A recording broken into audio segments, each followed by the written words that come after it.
세상은 우리를 알지 못함이라는 제목으로 하나님 말씀 증거하겠습니다. 우리 요한일서 2장의 마지막 절에 그가 의로우신 줄 알면 의를 행하는 자마다 그에게서 난 줄 안다. 난 자에 대해서는 이제 3장 후반부에 잘 정리해서 한 번 더 말씀을 전하고요. 오늘은 이제 3장 1절, 2절, 3절의 말씀을 가지고 세상은 우리를 알지 못한다. 그런 제목으로 하나님 말씀을 증거하겠습니다. 이 말씀은 그 1절 후반부에 있는데요. 그러므로 세상이 우리를 알지 못함은 그를 알지 못하기 때문이다. 성부, 성자, 성령 하나님을 알지 못하기 때문이라고 말씀하는데요. 우리는 세상에서 사실 보잘것없고 별 볼 일 없는데 그래서 세상은 우리를 알아주지 않는데요. 사실은 하나님을 모르기 때문에 우리를 모르는 것입니다. 여러분, 우리가 얼마나 복된 자인지 오늘 본문의 말씀을 통해서 기억하시고 다시 한번 마음을 새롭게 하셔야 됩니다. 세상은 알아주지 않지만, 우리를 모르지만 주님께서 알아주시면 되고요. 우리가 주님께 얼마나 소중한 존귀한 존재인지를 잊지 않고 살아가는 것, 하나님께서 그것을 원하시고 세상이 그런 모습으로 살아가는 하나님의 백성과 자녀들을 사실 이렇게 좀 특이하게 보고 결국 우러러 보게 돼 있어요. 세상 사람들은 그 영이 하나님과 교통이 끊어져 있어 죽어 있기 때문에 우리의 이런 종교적인 일들, 그들은 우리를 종교적이라고 표현하지만 우리는 이 기독교가 종교가 아니고 기독교는 곧 그리스도이시고 생명, 영생이기 때문에 영이 하나님과 교통되어 영생을 얻고 누릴 수 있는 자격자들의 모습을, 그 영생을 하지 못하는, 물론 그들은 하나님과 단절돼서 지옥에서 영원히 살게 되겠지만요, 그들도 영생은 하거든요. 근데 진짜 영생은 하나님, 그 아들을 제대로 아는 것, 그것이 영생이니까 그런 의미에서 그들은 영생이 없는 거예요. 그래서 영생을 누리는 우리들을 정말 이상하게 바라보고 제대로 알지 못하고, 그리고 그 심령 속에 채울 수 없는 공허함, 외로움, 그 본질적 이 외로움, 그 외로움을 어떻게 메꿀 수가 없어 가지고요, 그런 부분에 자족하고 만족하고 기쁨을 누리는 이 크리스찬들을 정말 사실은 부러워하게 돼 있어요. 부러워하고 결국엔 시기하는 것입니다. 나에겐 왜 저런 기쁨이 없나, 상황과 관계없는 기쁨이 없나, 이런 거를 정말 이해 못하기 때문에요, 쟤네들 좀 이상하다라고 생각은 하지만 그 영혼이 하나님을 향한 그 갈급함이 있기 때문에 그것을 만족하며 살아가는 우리 크리스찬들, 하나님의 자녀들을 실제로 부러워하게 되어 있습니다. 우리는 그런 모습을 믿지 않는 자들에게 잘 나타내 주어서 저들도 우리의 이 복된 주님 품 안으로, 주 안으로, 하나님 안에, 그 사랑 안에 거할 수 있도록 그들을 인도해야 합니다. 이 요한일서의 말씀을 받는 이들이 이때 다 여러 가지 거짓 선지자들, 특별히 적그리스도의 세력들에게 미혹돼 가지고 예수님을 참 하나님의 아들 혹은 인자로 인정하지 않고 아주 극도의 지나친 금욕주의 혹은 쾌락주의, 이 두 가지에 빠진 영지주의자들의 가르침을 따라서 신앙이 다 무너져 가고 있었던 때예요. 그리고 그 신앙을 지킴에 여러 가지 환란이 오니까 그 환란을 그저 면하기 위해서 예수님 믿는 그 그리스도 신앙을 버리는 그런 자리에 이르게 되었던 것입니다. 여러분, 지금 우리의 상황과 많이 닮아 있고요, 우리도 지금 그런 중에 있다라는 것이, 그래서 이와 같은 때를 여러분 더욱더 하나님의 자녀답게 살아가야 합니다. 세상이 알아주든 몰라주든 그렇게 해야만 해요. 여러분, 우리에게 하나님께서 요구하시는 바이다 라고 할 수가 있겠습니다. 요한일서 3장 1절 말씀에 보면 보라 아버지께서 어떠한 사랑을 우리에게 베푸사 하나님의 자녀라 일컬음을 받게 하셨는가. 우리가 그러하도다. 그러므로 세상이 우리를 알지 못함은 그를 알지 못함이다 라고 말씀합니다. 여러분, 하나님의 어떠하심, 하나님의 아들 예수 그리스도께서 어떤 분이심을 알지 못하면 당연히 그 자녀들, 우리 크리스찬들을 세상이 알 수 없죠. 자, 그래서 세상이 우리를 알지 못한다라는 것에 대해서 크게 오늘 본문의 세 가지를 살펴보면서 우리는 어떠한 자인지 먼저 우리가 우리 스스로를 알아야 되겠고, 그리고 세상에게 우리가 어떠한 자임을 뭐 이렇게 강제하는 것은 아니지만 잘 드러내줘야 해요.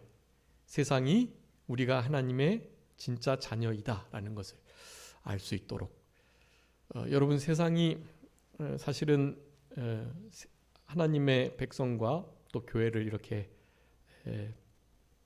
욕하고, 여러분도 아시죠? 그 미디어에서는 기독교를 개독교라고 말해요. 개독교. 얼마나 우리가 빛과 소금의 거래를 잘 못했으면 그런 소리를 지금 듣고 있습니다. 전적으로 우리 잘못이에요. 그것은 물론 몇몇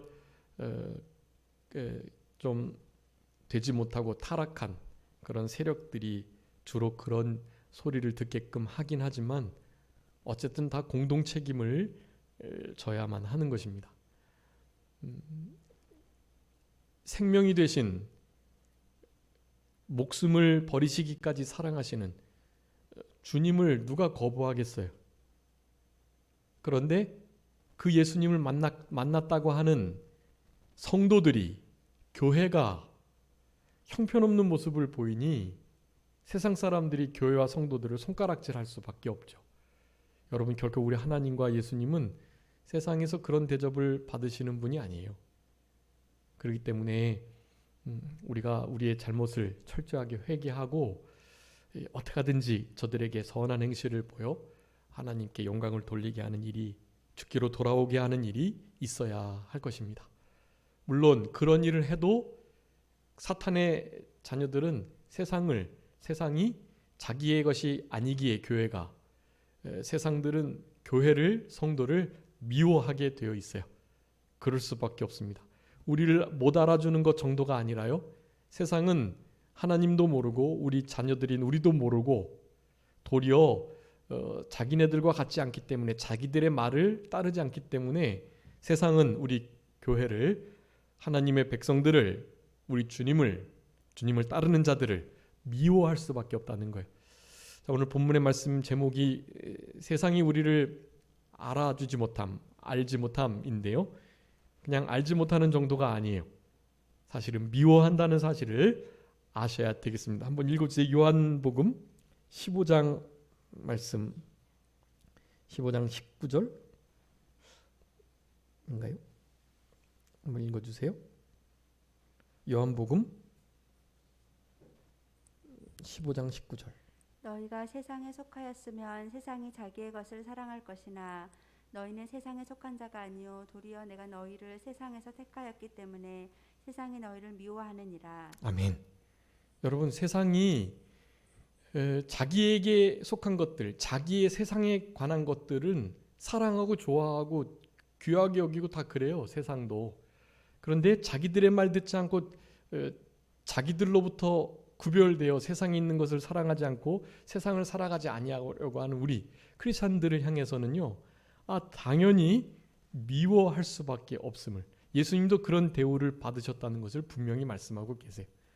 하나님이 사랑이신 것이 사랑이심을 모르니까 사랑의 세계에 거하지 않는 이 미움 속에, 살인하며 욕심 속에 거짓하며 살아가는 마귀의 자녀들은 당연히 그것을 알 수 없을 뿐만 아니라 세상에 속한 자들이 그렇게 자기의 행동 패턴대로 말과 하라고 하는 대로 하지 않으니, 여러분, 우리 개신교를 특별히 프로테스탄트라고 말해요. 프로테스탄트. 프로테스탄트의 그 원어적인 의미는 항거하는 자 그런 뜻이에요. 저항하는 자. 예. 이제 물론 이제 흔히 그 중세 그 카톨릭으로부터 나와가지고 저항을 한다는 의미인데요. 사실은 카톨릭에서부터 나온 게 아니에요. 정확하게 말하면 그것을 잘 아셔야 되는데 천주교가 뭐 큰 집이고 기독교가 작은 집이다. 거기가 큰 뿌리고 우리가 격가지다. 거기서 이렇게 나왔으니까 그런 의미가 아니에요. 여러분 원래 큰 초대교회의 그 흔히 말하는 교회의 원 뿌리의 모습이 지금 우리 개신교, 이 프로테스탄트 바로 이 교회의 모습이었어요. 그런데 그 교회가 쭉 내려오다가 하여간 중세시대 전후로 타락을 한 거예요.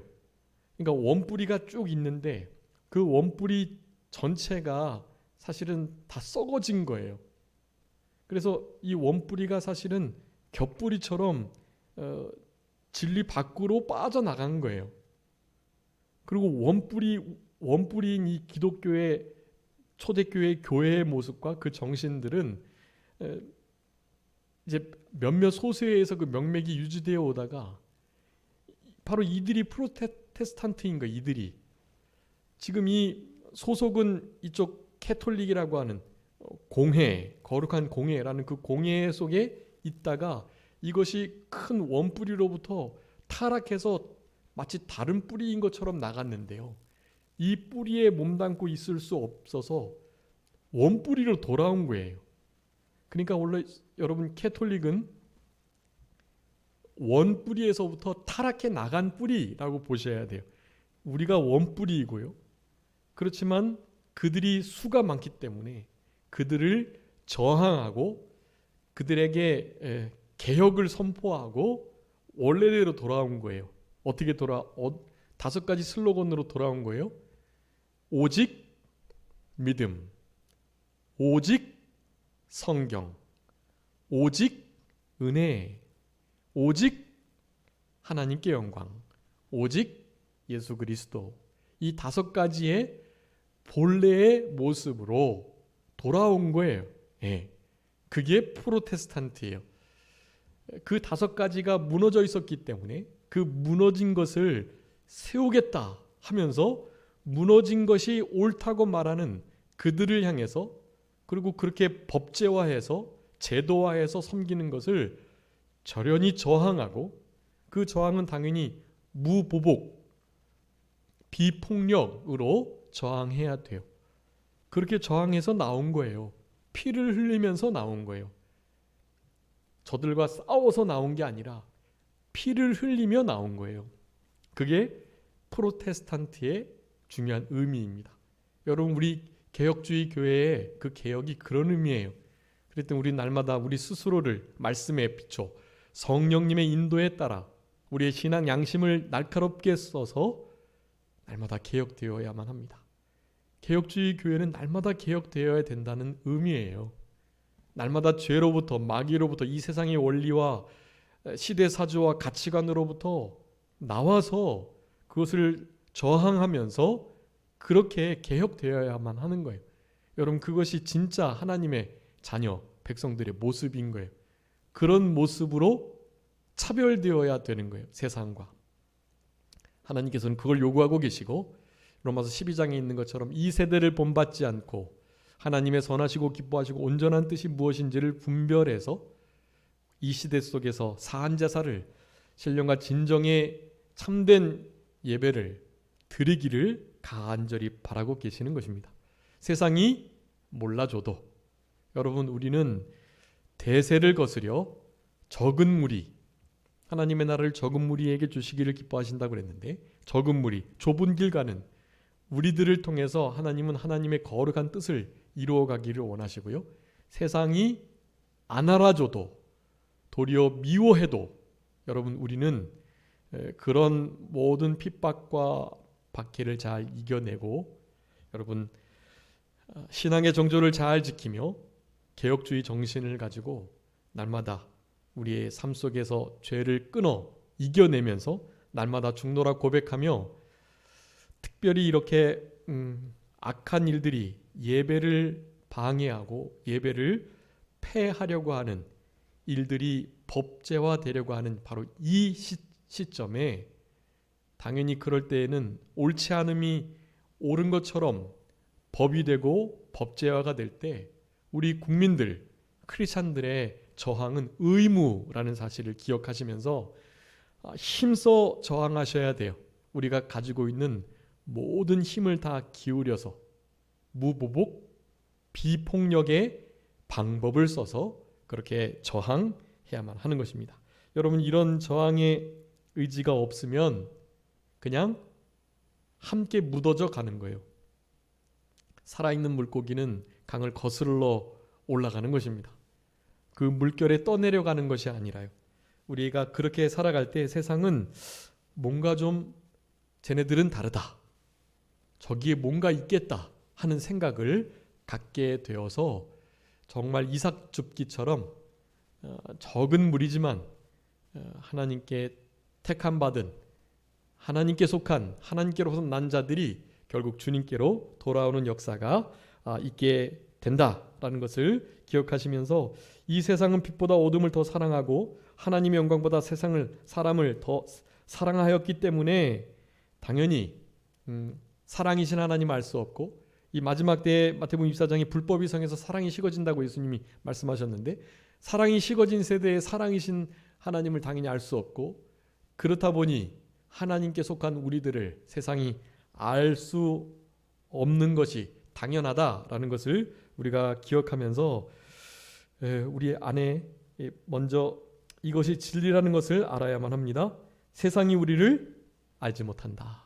네, 여러분, 세상이 우리를 알지 못하기에 우리를 알려줘야 하고, 또 그들이 당연히 우리를 미워한다는 사실을 먼저 기억하면서 우리가 어떤 자인지를 오늘 본문을 통해서 세 가지 살펴보도록 하겠습니다. 여러분, 첫 번째 우리가 어떤 자들인지는 이제 1, 2, 3절에 나타나는데요. 첫 번째, 우리가 지금 하나님의 자녀다라는 것을 알아야 합니다. 2절이에요. 사랑하는 자들, 우리가 지금은 하나님의 자녀라.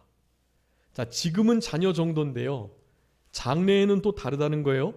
그러니까 우리가 어떠한 자인지를 알아야 되는 거예요. 지금은 하나님의 자녀라 일컬음을 받는, 그것이 뭐 전혀 어떠한 특권을 갖지 못한 것처럼 도리어 욕먹고 세상이 미워하는 그런 자들로 살아가고 있긴 하지만, 장래에는 하나님의 자녀의 신분 정도가 아니라 그 차원이 너무나 달라진다는 거예요. 하나님의 아들, 바로 그 위치에 우리가 이르게 된다는 거예요. 그와 같아진다라는 거죠. 여러분, 아주 이건 진짜 위대한 특권입니다.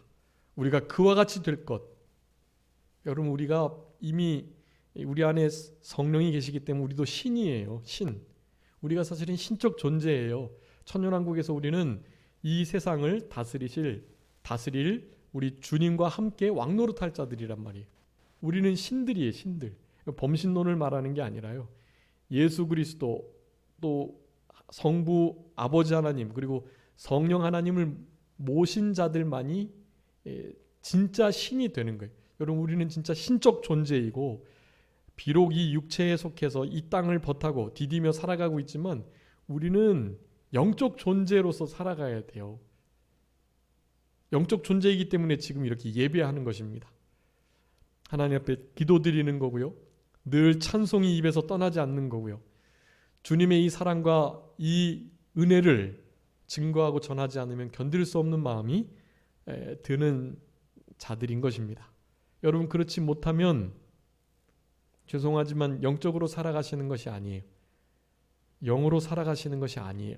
세상에 물들어서 세상과 함께 세상 속에서 그저 파묻혀 살아가시는 것밖에 안 되는 거예요. 여러분, 우리는 신적 존재들이고 진짜 유일하신 참된 신이 우리 안에 거하신다는 것을 언제나 잊지 않고 살아가야 해요. 그저 우리는 지금 하나님의 자녀라 일컬음 받는 정도지만 장래에 그와 같이 된다는 사실을 우리가 기억하면서 우리가 어떤 자인지를 아셔야 돼요.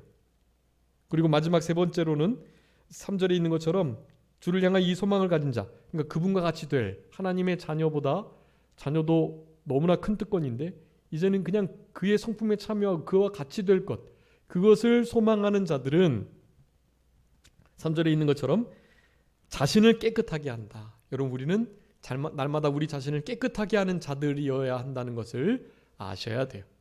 자, 지금은 하나님의 자녀, 장래에는 그와 같이 될 자, 마지막으로 그런 소망을 가진 자들은 주님과 같이 깨끗함을 유지하려고 하는 자들이다.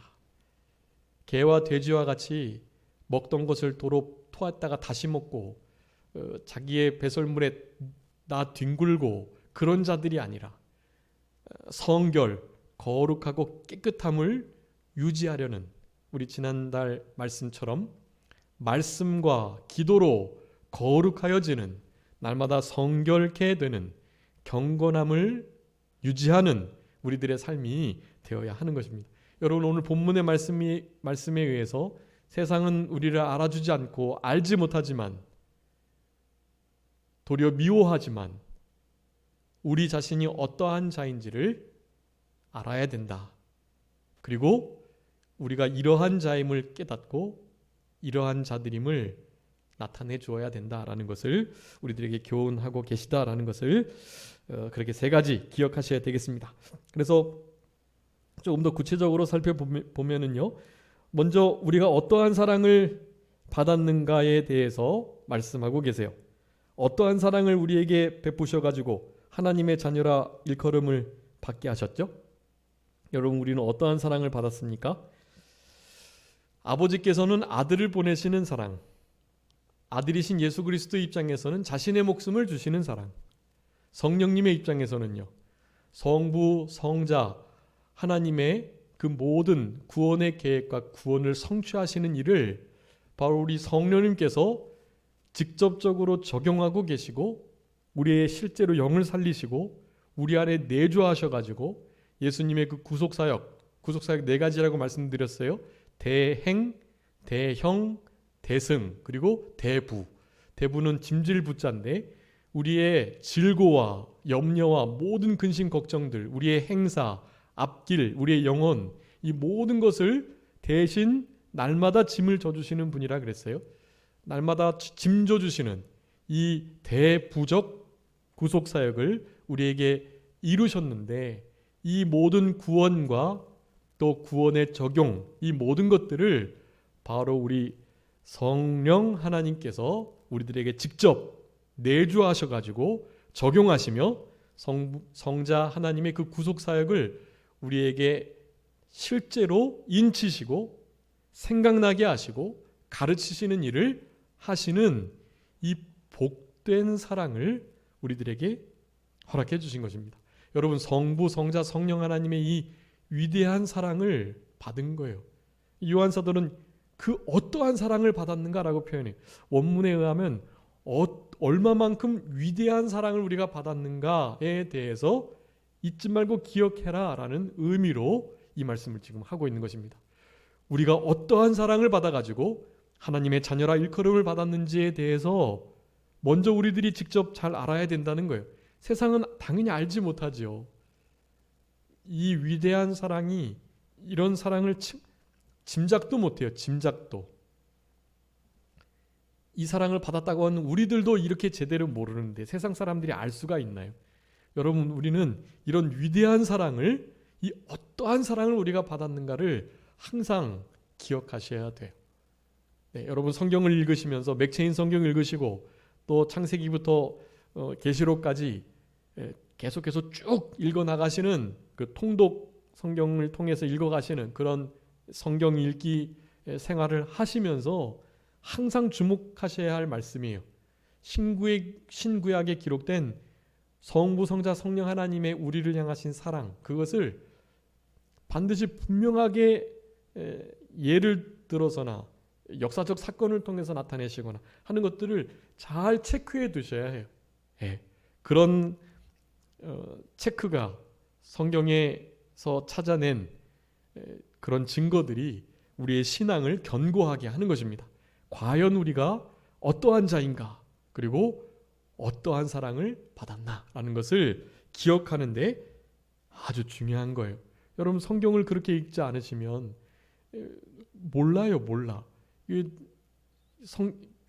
예배당에서 하나님의 종들이 아무리 그 사랑을 그렇게 말씀드려도 실제로 성경을 펼쳐서 성경을 대면해서 여러분 성경이 로고스 하나님 말씀이고 말씀이 곧 예수님이시니까 여러분은 성경을 여실 때 주님을 대하는 거예요.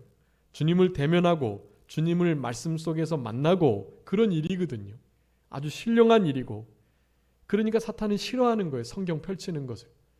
지난번에도 말씀드렸던 것처럼 성경은 하나님의 말씀이고 성령의 검이기 때문에 사탄을 향하여 다른 전신갑주들은 다 방어용 기제들이지만 이 성령의 검, 하나님의 말씀만이 공격형 무기이니까 말씀을 펼치는 것은 사탄을 향하여 칼을 빼드는 것이라고 말씀드렸어요. 사탄이 제일 두려워하고 가장 싫어하는 거예요. 그 칼들이 날카롭게 적용되기 위해서 당연히 기도가 같이 동행되어야 되죠. 그러니까 기도와 말씀이 사탄을 이기는 거룩하게 되는 유일한 길이라는 거예요. 그런 일을 우리는 힘을 써야 합니다. 그런 힘을 쓰지 못하면 당연히 이 세대 속에서 성부, 성자, 성령 하나님께서 우리에게 주신 이 사랑을 제대로 알아가지도 드러내지도 못하는 삶을 살아갈 수밖에 없어요. 여러분 그러니까 우리 주님 앞에서 주님이 나에게 어떠한 사랑을 베풀어 주셨는가를 말씀과 기도를 통해서 깊이 알아가는 우리들이 되어야 되겠습니다. 어떠한 사랑을 우리가 받았는가?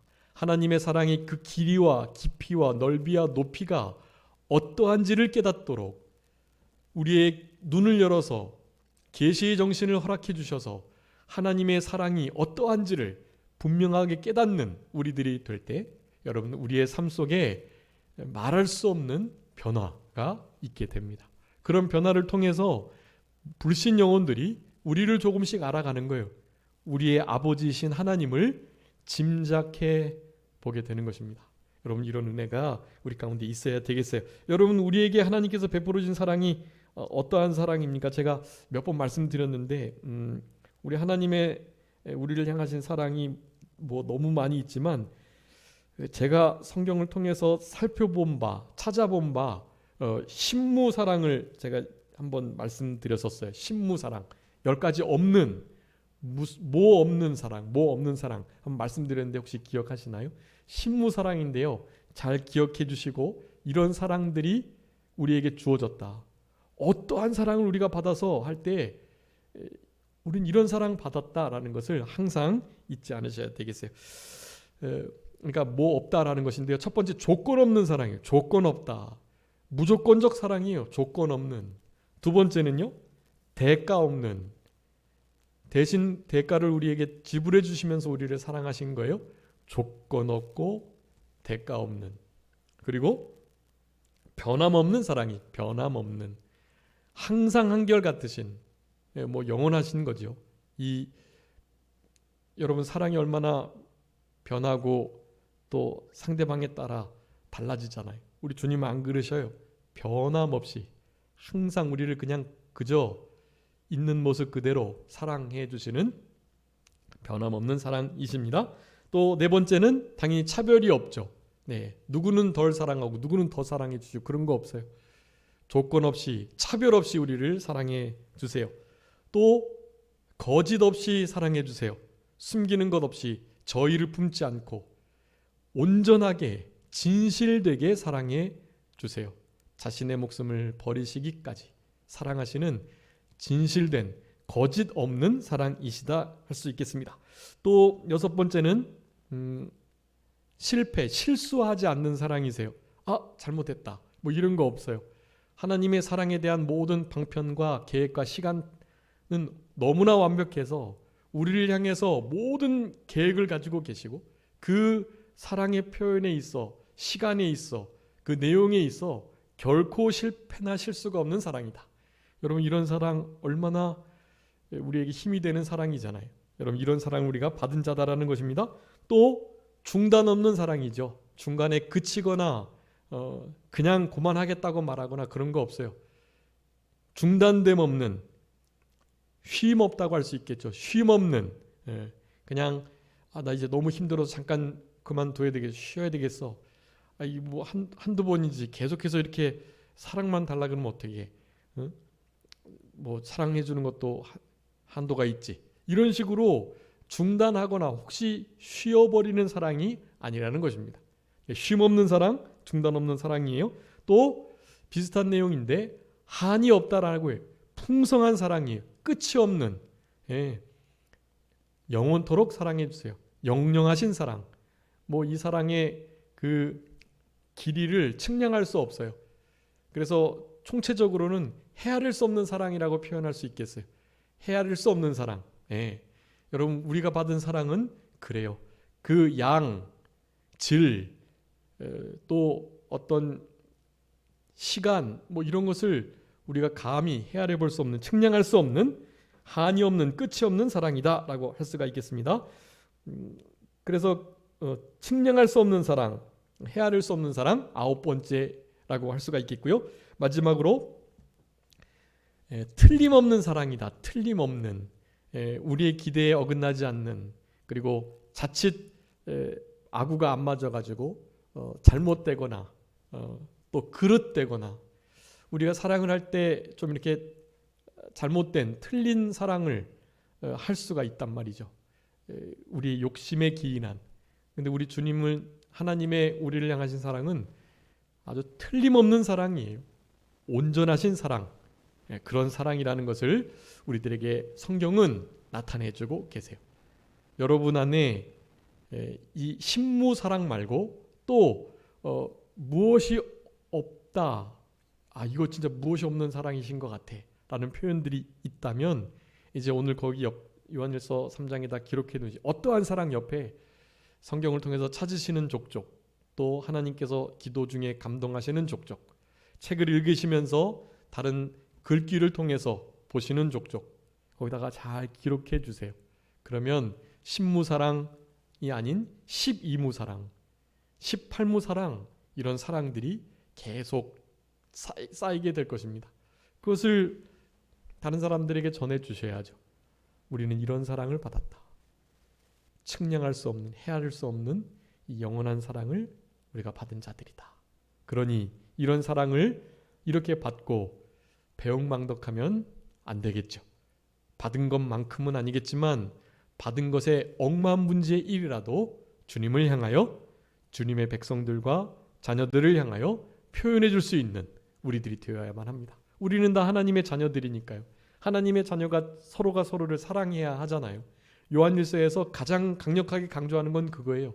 서로 사랑하는 것, 그것이 진리 가운데 있고 빛 가운데 있고 그분을 아는 것이고, 그것이 세상과 구별된 것이고, 그게 진짜 사랑이신 하나님을 제대로 아는 자들이다, 사귐이 있는 자들이다라는 것을 요한일서가 그렇게 말해주고 있는 거예요. 그런 사랑들이 먼저 가까운 믿음의 지체들에게 표현이 되고, 조금 더 범위를 넓혀서 우리의 믿지 않는 친구들, 친척들, 가정에, 내 자녀와 또 부모에게 그렇게 확장되어야 하는 것이, 그렇게 될 때 결국 원수까지도 사랑할 수 있는 그런 신앙의 모습이 된다라고 할 수가 있겠습니다. 여러분, 우리가 이런 사랑을 받았음을, 이런 사랑을 우리 예수님께서는 자신의 목숨을 버리시면서, 아버지 하나님께서는 자신의 독생자를 내어주시면서, 성령님께서는 우리 안에 거하시면서 이 사랑을 베풀어 주고 계시다는 사실을 언제나 기억하면서 그렇게 하나님의 자녀답게 살아가는 우리들이 되어야 할 것입니다. 여러분, 여기 하나님의 자녀가 1절에 2절에 두 번 나오는데요. 여러분, 이 하나님의 자녀, 여러분 우리가 우리의 신분들이 여러 가지가 있지만 그 중에 최고의 신분은 바로 하나님의 자녀라고 할 수가 있겠습니다. 여러분, 우리가 하나님의 자녀가 되는 데 있어 우리가 한 것은 아무것도 없어요. 우리가 회개하고 믿어서 자녀가 된 게 아닙니다. 요한복음 우리 1장 12절에 하나님 예수 그리스도 이름을 영접하는 자, 요한복음 3장 12절이죠. 요한복음 1장 12절, 영접하는 자 곧 그 이름을 믿는 자들에게는 하나님의 자녀가 되는 권세를 주셨다라고 말해요. 근데 그 믿음조차 말이죠, 그분을 영접하고 그분을 믿는 것, 그것조차도 사실은 우리가 한 게 아니라는 사실을 아셔야 돼요. 나중에 우리가 회심을 통해서 그분을 진짜 영접하고 믿고 인격적으로 주님을 만나 뵙고 그런 회심, 회개와 믿음을 가진 상태가 되죠. 근데 그런 일이 그냥 일어나는 게 아니에요.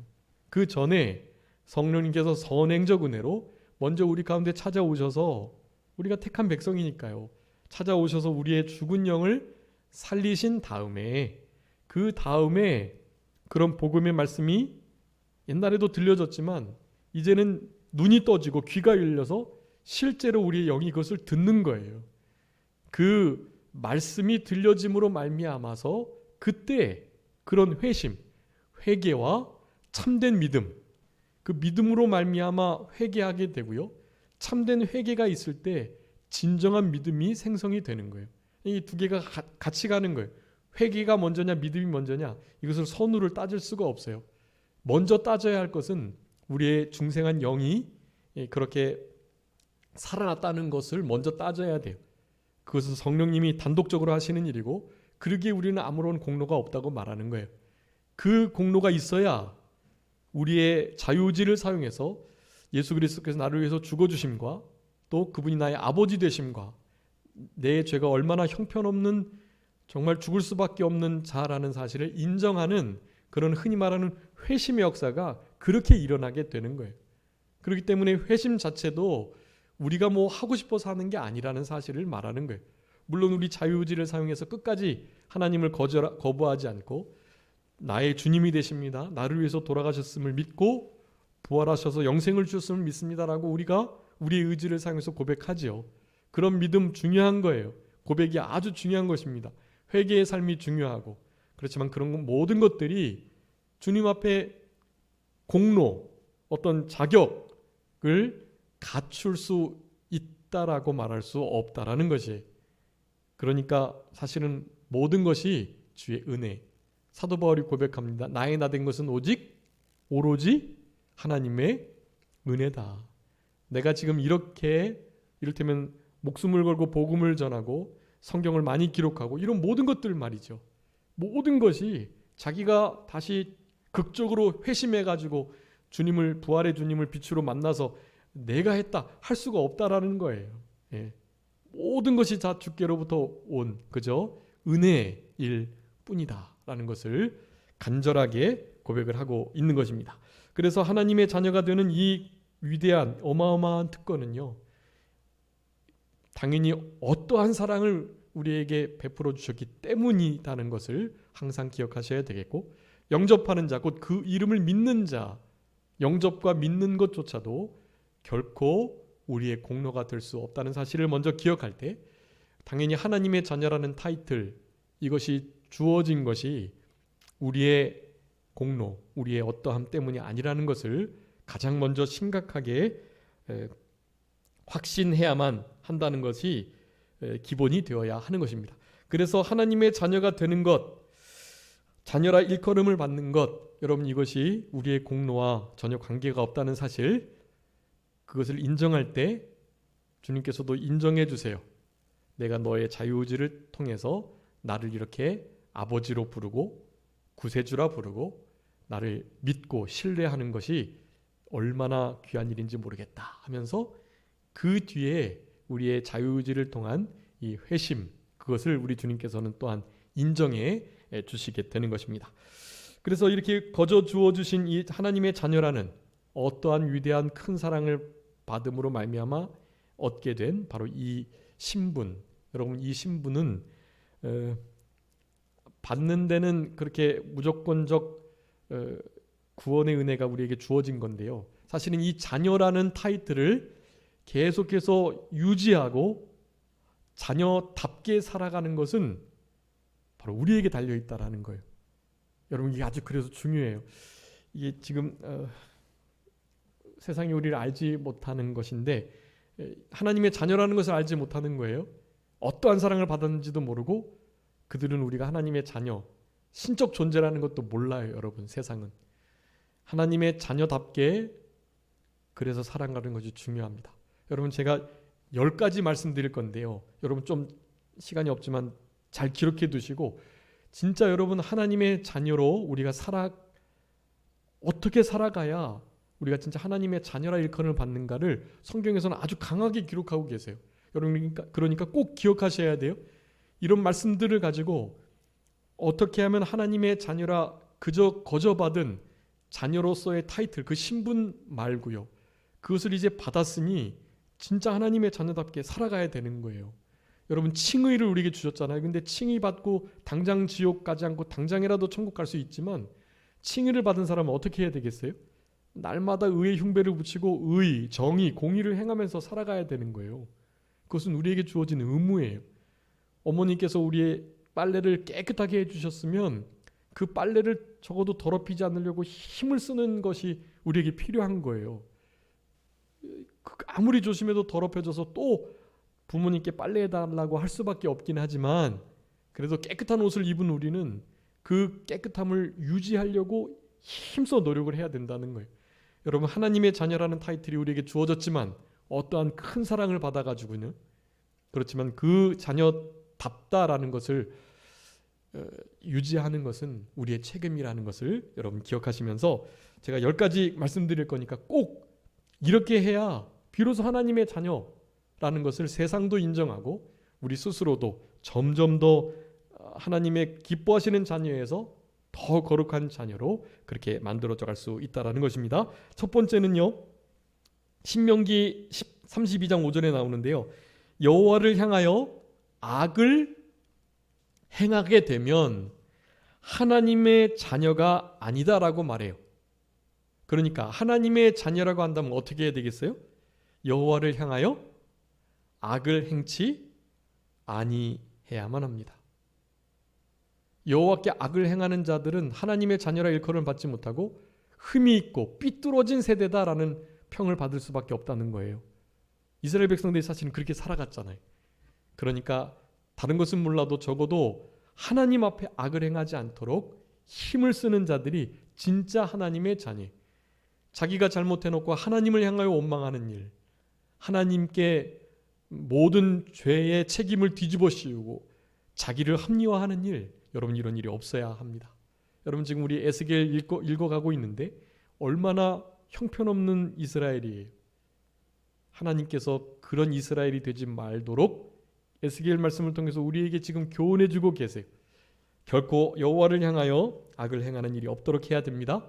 아주 중요한 하나님의 자녀됨의 원리예요. 자, 두 번째는요. 마태복음 5장 9절이에요. 화평케 하는 자가 복이 있는데 그들이 어떻다고요? 하나님의 아들이다 일컬음을 받아요. 여러분 우리는 화평케 하는 자예요. 피스메이커. 화목케 하는 직책을 맡은 자. 화목케 하는 말씀을 받은 우리가 화목케 하는 직책들을 잘 감당해야 화평케 하는 자라 복을 받고 하나님의 아들이라는 비로소 일컬음을 받게 된다고 말씀해요. 세 번째는요. 중요한데요. 마태복음 5장 44절 45절이에요.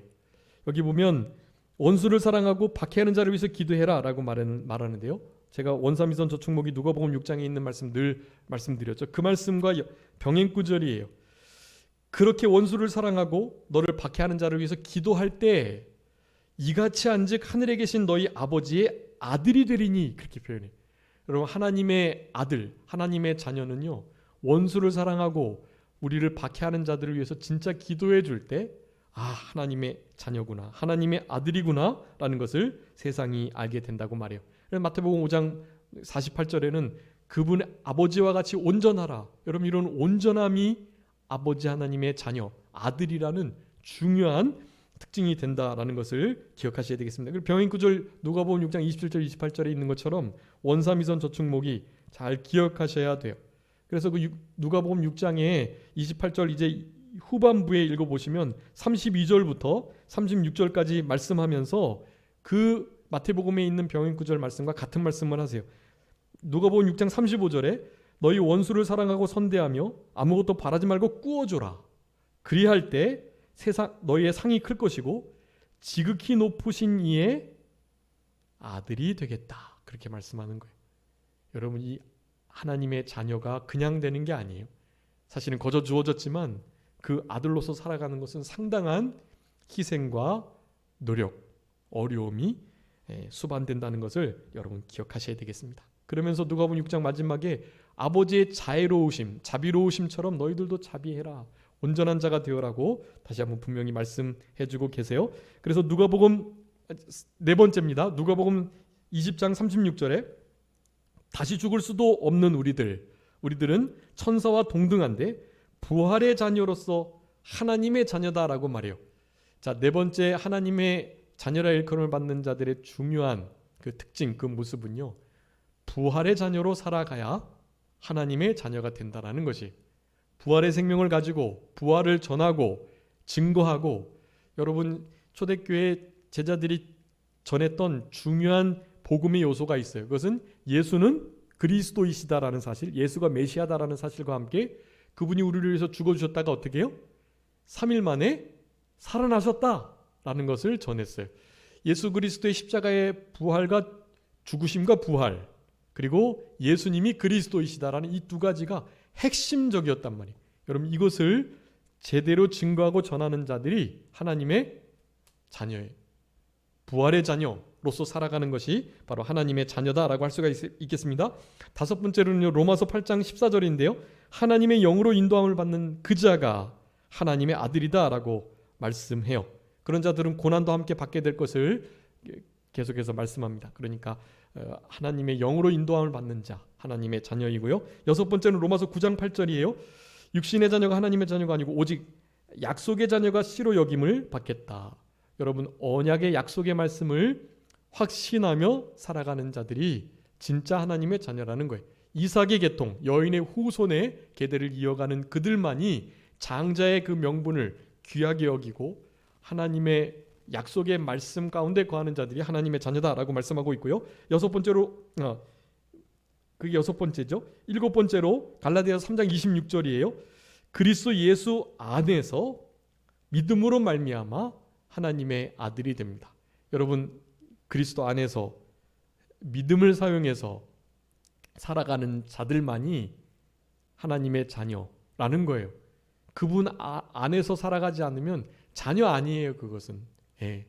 여러분, 이거 너무나 중요한데, 그 안에서라는 것, 요한복음 6장의 말씀과 더불어서 살과 피를 먹는 것과 다 연계되어 있는 거예요. 그분으로 인하여 사는 것, 그분을 믿는 것, 그분의 살과 피를 먹고 마시며 살아가는 것, 바로 그 말씀이 걸리는 것입니다.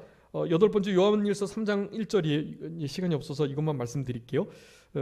우리가 오늘 본문에 있는 이 말씀이에요. 본문 말씀. 우리가 어떠한 사랑을 받았는지를 항상 기억하고 살아가는 자, 그 사랑을 보답하려 하는 자, 여러분, 그들이 진짜 하나님의 자녀이고요. 그분의 깨끗하심과 같이 자기를 깨끗하게 하려는 자, 하나님의 자녀예요. 요한일서의 마지막 5장의 결론이 그거예요. 자신을 지켜 우상에서 멀리하라. 자신을 깨끗하게 하는 것이 하나님의 자녀의 아주 중요한 특징입니다. 아홉 번째 요한일서 3장 10절인데요. 하나님의 자녀들과 같이 이 마귀의 자녀들과는 다르다는 것을 말하면서 의를 행하고 형제를 사랑하는 자가 하나님의 자녀다라고 말합니다. 아주 중요한 자녀의 원리예요. 마지막 계시록에 있는 말씀이에요. 21장 7절에 이기는 자가 바로 하나님의 자녀다. 하나님의 아들이다. 여러분, 이겨야 돼요. 지시면 안 돼요. 어떻게 이기는지를 계시록 17장에서 말하고 있는데, 그것은 부르심을 받고 택하심을 입고 진실한 자들이 이긴다.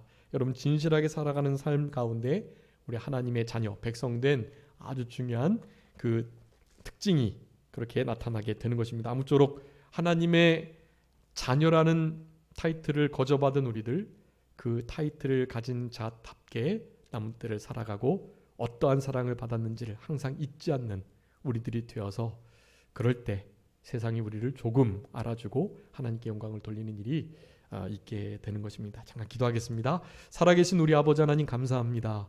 세상이 우리를 알지 못하는 것은 도리어 미워하는 것은 하나님이 사랑이신지를 알지 못하고 사랑이 식어지고 도리어 미워하며 살인하는 세상 속에 살아가고 있기 때문에 세상은 당연히 우리를 알지 못하며 하나님을 알아가려 하지 않는다는 사실을 오늘 본문의 말씀을 통해서 생각할 수 있도록 은혜를 베풀어 주신 것을 진심으로 감사합니다.